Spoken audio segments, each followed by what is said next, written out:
అందరికీ నమస్కారం. రాష్ట్ర ప్రజలకి, శ్రేయోభిలాషులకి, ప్రతి ఒక్కళ్ళకి కొడాలి నాని గుడివాడ ఓడిపోయిన ఎమ్మెల్యే ప్రతిపక్ష పార్టీ. మరి తమరి గారు ఎన్ని మాటలన్నా, ఏం మాట్లాడినా, ఎలా మాట్లాడినా మరి మన రాష్ట్ర ముఖ్యమంత్రి పర్యులు నారా చంద్రబాబు నాయుడు గారు పట్టించుకోరు. ఎందుకంటే మీ వైఎస్ఆర్సీ పార్టీ పాతాళలోకానికి పోయింది కాబట్టి మీలాంటి వాళ్ళు అలా మాట్లాడబట్టే అది అడ్రస్ లేకుండా పోయింది. మీలాంటి వాళ్ళు కొంతమంది అలా తయారైపోయారు. ఇకనైనా మారుతారో లేదో తెలియని పరిస్థితి. ఒకవేళ మీ ప్రభుత్వం అధికారంలోకి వచ్చినా కానీ ఏం చేయగలవు? ఏమీ చేయలేవు కదా. అది చెప్పు ఒక్కసారి.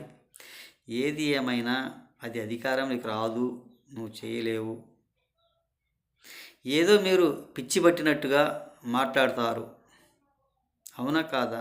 తమరి గారికి పిచ్చి పట్టినట్టుగా ఊరక మాట్లాడుతూనే ఉంటారు. మీరు అధికారం ఉన్నప్పుడే కదా, నీకు ఎమ్మెల్యే పదవి వస్తేనే కదా నువ్వు మాట్లాడగలిగేది.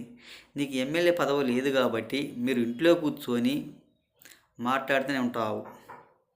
నీకు పిచ్చి పెట్టినట్టుగా మాట్లాడుతుంటావు అంతే తప్ప దేనికి పనికొచ్చే వాళ్ళు మాత్రం కాదు.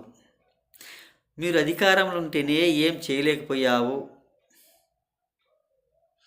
ఇంట్లో కూర్చొని అధికారం కావాలి అంటే ఎలా కుదురుతుంది? ఒకసారి ఆలోచించుకోండి. ఏది ఏమైనా ప్రజల కోసం ఆలోచించాలి. ప్రజలు బాగుపడాలి అని కోరుకోవాలి. ఊరకు అధికారం కావాలంటే రాష్ట్ర ప్రజలు ఎలా ఇస్తారు? ఏం చేశారు గత 5 సంవత్సరాల పరిపాలన? ఒకసారి ఆలోచించి రాష్ట్ర ప్రజలకు చెప్పగలరా? ఆలోచించండి ఒకసారి. ఏది ఏమైనా అధికారం ఉంటే సరిపోదు. ప్రజలు బాగుండాలి, రాష్ట్రం బాగుండాలి, అభివృద్ధి కావాలనేది కోరుకోవాలి. కానీ ఊరక పిచ్చి పట్టినట్టు పిచ్చి పిచ్చి మాటలు మాట్లాడితే ఎలా సాధ్యమవుతుంది? ఒకసారి ఆలోచించి చెప్పండి. మీ వైఎస్ జగన్మోహన్ రెడ్డి గారు అసెంబ్లీకి వెళ్ళాడు, 11 గంటలకు వెళ్ళాడు. 11 నిమిషాలు ఎప్పుడైతే ఏం కదా అనేది ఆలోచించుకొని బయటికి వాకౌట్ అయిపోయాడు.